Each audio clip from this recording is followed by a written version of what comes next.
A U.S. intelligence official claims Chinese hackers have been accessing emails from the Obama administration since the year 2010.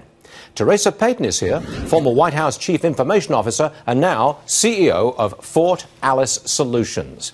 Teresa, welcome to the program. When I hear hacking into emails from hacking the emails of senior government officials, the first thing I think of is Hillary Clinton's private server when she was running the State Department. Are we to assume that that was hacked by the Chinese? I think at this point nothing's off the table, and you can assume that if they were in the email accounts of all of these high-ranking officials, there's no reason to assume they wouldn't be in Hillary's accounts as well. We haven't heard that, but there's no reason to rule that out. Now, how did they get into the email systems of the president's direct advisors, the people who are walking in the Oval Office every morning saying, "Good morning, Mr. President, this is happening"? How is it possible that hackers can get into their computer system?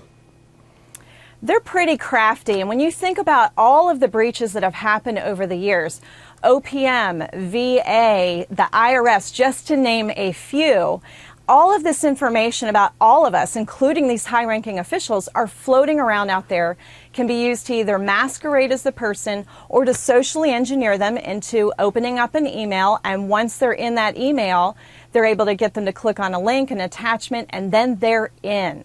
You know, at this point in time, I'm hoping a high-ranking official has said, these personal email accounts need to be dead to you. You need to retire them today and get new email accounts. You need to assume you can't get them out of these accounts. Is that what it would take to make these computing systems for senior officials hack-proof? You just start afresh. New computers, a new system with all kinds of walls put in place. Is that what it's going to take?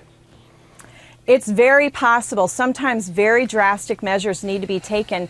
At times, if the bad guys are in your network and in your accounts, they have embedded themselves in such a way that it's hard to ever know if they're really out. And sometimes the best thing to do is start from scratch. Now, is it possible that we could turn this to our advantage?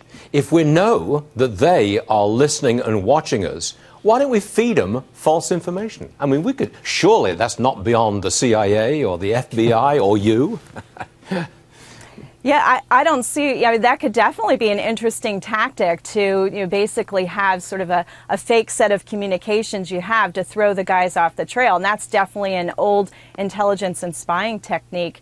Here's the thing, though. What people have to realize is, a lot of times you hear hacking and you think, oh, they're stealing something, and you think currency. In this case, they didn't steal currency. They stole the White House's privacy. And the only way to get it back at this point is going to be drastic measures. Well said. Teresa Payton, thank you very much for being with us today. We appreciate it, ma'am. Thank you. I got another